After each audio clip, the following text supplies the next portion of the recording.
ఫేస్‌బుక్‌లో మనం post పెట్టేటప్పుడైనా, video upload చేసేటప్పుడైనా, దేనికైనా సరే మనం మానిటైజేషన్ పర్పస్‌గా అకౌంట్‌ని యూజ్ చేస్తున్నాము అనంటే, ప్రతి ఒక్క ఆప్షన్ గురించి మనం పర్ఫెక్ట్‌గా తెలుసుకొని, వాటిని యూజ్ అయ్యే వాటి ఏంటి అని అవి యూజ్ చేసుకుంటా పోయినామనుకోండి, గప్పుడే కదా మనం తక్కువ టైంలోనే ఎక్కువ ఫేమస్ అయిపోతాం, ఎక్కువ పైసలు సంపాదించుకుంటాము. గట్లనే మనకి ఇప్పటివరకు అర్థం కాని ఫేస్‌బుక్ దగ్గర ఉన్న ఒక ఆప్షన్ గురించి అయితే మనం ఈ వీడియోలో అయితే క్లియర్‌గా తెలుసుకుందాము. సో, ఈ వీడియోస్ ఎవ్వరికైనా సరే ఫేస్‌బుక్ అకౌంట్‌ని మానిటైజేషన్ పర్పస్‌గా ఒక ప్రొఫెషనల్‌గా మేము యూజ్ చేద్దామని ఎవరైతే టార్గెట్ పెట్టుకొని స్టార్ట్ చేస్తూ ఉంటారో వాళ్ళకి ఈ ఆప్షన్ అయితే మాత్రం మస్తుగా యూజ్ అవుతుంది. కాబట్టి వీడియోని స్కిప్ చేయకుండా మంచిగా చూడాలి. ఇట్లాంటి అప్డేట్‌లో ప్రతి ఒక్కటి కూడా మీరు తెలుసుకోవాలి అనిపిస్తే తప్పకుండా ఛానల్‌ని సబ్స్క్రైబ్ చేసుకోండి. ఇంత కష్టపడుతున్నా అని మీకు అనిపిస్తే మాత్రం వీడియోని ఒక చిన్న లైక్ అయితే చేసుకోవాలా. ఇక మొత్తానికైతే మనం ఫేస్‌బుక్ అకౌంట్ దగ్గరికైతే వచ్చేసినాము. ఇది శ్రీలు ఏ అనే మన ఫేస్‌బుక్ ప్రొఫైల్. సో, ఈ అకౌంట్ లింక్ డిస్క్రిప్షన్లో ఇస్తాను, మంచిగా ఫాలో అవ్వండి. ఎందుకంటే మన ఎంటర్టైన్మెంట్ అంటే సినిమా ఇండస్ట్రీలో ఉండే ప్రతి ఒక్క విషయం గురించి మనమైతే తెలుసుకోవడానికి అయితే సూపర్గా ఇంట్రెస్ట్గా ఉంటుంది. సో, వాటి గురించి కూడా మీకు తెలుసుకోవాలి అనిపిస్తే మంచిగా ఫాలో అవుతూ ఉండండి. సినిమా వాళ్ళ గురించి మనం ఎక్కువ అప్డేట్స్ వింటూనే ఉంటాం కదా, అట్లా ఫన్నీగా మీకు వినాలనిపిస్తే అకౌంట్ని అయితే ఫాలో అవ్వాలి. ఇక మొత్తానికి ఇక్కడికి వచ్చిన తర్వాత ఏంటిది, ఇక్కడ మనకి ఫోటో మీద క్లిక్ చేసుకున్నాము. రీసెంట్గా ఏదైనా ఒకటి ఉంది మనం అప్లోడ్ చేయడానికి రెడీగా అంటే దాన్ని సెలెక్ట్ చేసుకొని నెక్స్ట్ అని అన్న తర్వాత, సో ఇక్కడ మనల్ని దీని గురించి ఫోటో గురించి ఏమైనా రాయమంటుంది కదా. ఇప్పుడు ఉన్న టైమింగ్స్ని బట్టి మనం ఫోటో పెట్టినామనంటే హాయ్ అనో, లేకపోతే హలో అనో, లేదంటే గుడ్ ఆఫ్టర్నూనో, గుడ్ ఈవినింగో ఇలా ఏదో ఒకటి పెడతాము. లేదంటే కొంతమంది కొటేషన్స్ కూడా రాస్తూ ఉంటారు. నాకు అంతగానో కొటేషన్స్ రాయ కాబట్టి హాయ్ హలో గురించి అయితే నేను పోను. ఇప్పుడు ఇలా రాసిన తర్వాత నెక్స్ట్ అనే ఆప్షన్ మీద క్లిక్ చేసిన తర్వాత ఇక్కడ మనకి పబ్లిక్ అనడానికంటే ముందే థర్డ్ ఆప్షన్ చూడండి, ఏదో కెమిస్ట్రీ ల్యాబ్లో చూసినట్టు అనిపిస్తుంది కదా. నేను కూడా అప్పుడు చూసినప్పుడే నాకు గుర్తుకైతే వచ్చింది. ఇక్కడ ఏముంది, ఏబీ టెస్ట్ అనేది ఇక్కడ మనకి చూపిస్తుంది. ఏబీ టెస్ట్ అంటే ఇప్పుడు మన బ్లడ్ గ్రూప్ ఏంది అనేది అయితే టెస్ట్ చేయరులా. దీని మీద క్లిక్ చేసుకున్న తర్వాత పోస్ట్ టెక్స్ట్ అంటే ఇప్పుడు ఇందాక నేను హాయ్ హలో అని పోస్ట్కి టెక్స్ట్ రాసిన కదా. సో ఆ టెక్స్ట్ అనేది టెస్ట్ చేస్తుందంట, మంచిగా ఉందా లేదా అనేది టెస్ట్ చేసి మంచిగా ఉన్న దాన్ని మాత్రమే అక్కడ నుంచి, మంచిగా లేని దాన్ని మొత్తం కట్ చేసి మన పోస్ట్ అనేది పబ్లిక్ అయిపోతుంది అని చెప్తుంది. గట్లా మంచిదే కదా.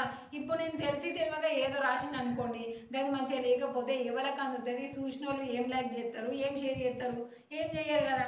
అదే మనం ఒక మంచిది కొటేషన్తో రాసినాం అనుకోండి, ఆ హలో అయినా సరే మనం ఒక డిఫరెంట్ స్టైల్లో రాసినాం అనుకోండి, అది అందరికి నచ్చింది అనుకోండి, మన కామెంట్కి రిప్లై ఇస్తారు, మన ఫోటోని లైక్ చేస్తారు, వాళ్ళ ఫ్రెండ్లకు కూడా షేర్ చేస్తాను. ఫన్నీగా ఉంటే ఫన్నీగానైనా పర్వాలేదు. మనకి ఎట్లా టెక్స్ట్ని ఎట్లా టెస్ట్ చేయాలి అని అంటే ఇక్కడ మనకి పోస్ట్ టెక్స్ట్ అనే దాని మీద క్లిక్ చేయగానే ఇక్కడ నేను ఫస్ట్ రాసింది చూపిస్తుంది హాయ్ హలో. గట్ల కాకుండా నేను ఇంకేదైనా మంచిది అంటే అమ్మ అంటే ఇష్టం ఉన్న వాళ్ళు లైక్ చేయండి అనో, లేదంటే ఇవాళ మీరు బువ్వ తిన్నరాను ఇట్లా రాసినాను అనుకోండి, ఇంకా మంచిగా ఉంటాయి కదా. ఇక్కడనైతే రాద్దాము, ఒకటి రాసిన. ఇది కాదు ఇంకొకటి కూడా రాద్దాము, నాకు 4-5 ఐడియాలు వచ్చినాయి కానీ దీనికి ఏ టైటిల్ పెట్టాలో నాకు అర్థం కాకుంటున్నది అన్నప్పుడు ఇలా అన్నాం అనుకో. ఇప్పుడు ఇక్కడ నుంచి వెళ్ళి ఇక్కడ మనకి హాయ్ హలో తర్వాత మనకి ప్లస్ ఉంది కదా, ప్లస్ మీద క్లిక్ చేయగానే మనకి టెస్ట్ ఏబి అనే కాకుండా సి అనే ఆప్షన్ కూడా వస్తుంది అనమాట. అట్లా మనకి ఈ ఒక్క పోస్ట్కి ఎన్ని టైటిల్స్ మనకి ఐడియా ఉంటే అన్నీ మనం రాసుకుంటూ పోవచ్చు. ఇప్పుడు ఇక్కడ ఇలా అయితే నేనైతే 3 అయితే రాసాను అబ్బా. ఇలా రాసిన తర్వాత మనం ఇక్కడ నుంచి వెళ్ళి ఈ పోస్ట్ అనేది పోస్ట్ చేయాలి. చేసిన తర్వాత మన పోస్ట్ అనేది ఈ 3 టైటిల్స్తోనైతే మన వ్యూవర్స్కి, మనల్ని ఫాలో అయ్యే వాళ్ళకైనా కాని వాళ్ళకైనా ఎవరికైనా కనిపిస్తుంటుంది. అందులో ఈ మూడింటిలో ఎక్కువ ఓటింగ్స్ ఏ టైటిల్కి అయితే పడతాయో ఆ టైటిల్ని మనకి కొన్ని గంటల తర్వాత ఫేస్బుక్ అకౌంట్ మన పోస్ట్కి అదే టైటిల్ని ఫిక్స్ చేస్తుంది. అట్లా ఒక మంచి టైటిల్ని ఫిక్స్ చేసింది అంటే ఆటోమేటిక్గా మంచిదే కాబట్టి మంచిగా అందరికి అందుతూ ఉంటుంది. అందిన వాళ్ళు కూడా మంచిగా లైక్ కామెంట్ షేర్లు చేస్తున్నారని అర్థమైపోతుంది. సో ఇట్లనే మనకి లాంగ్ వీడియో దగ్గర కూడా ఉంది. సో అక్కడైనా సరే మనం రాసినామనంటే మనకు ఈ టెస్ట్ అనేది మనం చేసుకోవచ్చు. అంటే దీనివల్ల మనకి ఇంకా ఏం బెనిఫిట్ ఉంది అని అంటే మనం రాసేటివి కరెక్ట్ ఉన్నాయా లేవా, అసలు మన ఆడియన్స్కి నచ్చుతున్నాయా లేవా అని మనకి ఎలా తెలుస్తుంది. సో ఈ టెస్టుల ద్వారా వాళ్ళు సెలెక్ట్ చేసుకునే దాన్ని బట్టి వాళ్ళు ఎలాంటి టైటిల్స్ని కోరుకుంటున్నారు అనేది తెలుస్తాయి. కాబట్టి మనం ఆ టైప్ ఆఫ్ కంటెంట్ని పెట్టుకుంటూ పోయినామనంటే చూసే ప్రతి ఒక్క ఆడియన్స్కి కూడా నచ్చుతాయి. కాబట్టి లైక్ షేరు కామెంట్స్ అనేది కూడా ఇవన్నీ జరుగుతూ ఉంటాయి. ఇలా జరిగింది అంటే ఆటోమేటిక్గా కొత్త వాళ్ళకి కూడా మన అకౌంట్ మన వీడియోస్ అనేది రికమెండేషన్ అయిపోతుంటాయి. ఇలా ఒక్కొక్క చిన్న ఆప్షన్ కూడా మన అకౌంట్ గ్రో అవ్వడానికి, మనం ఎక్కువ పైసలు సంపాదించుకోవడానికి మొత్తం అన్నీ కూడా లింకే ఉంటాయి. కాబట్టి ఏ ఒక చిన్న ఆప్షన్ కూడా మనం వదిలిపెట్టద్దు.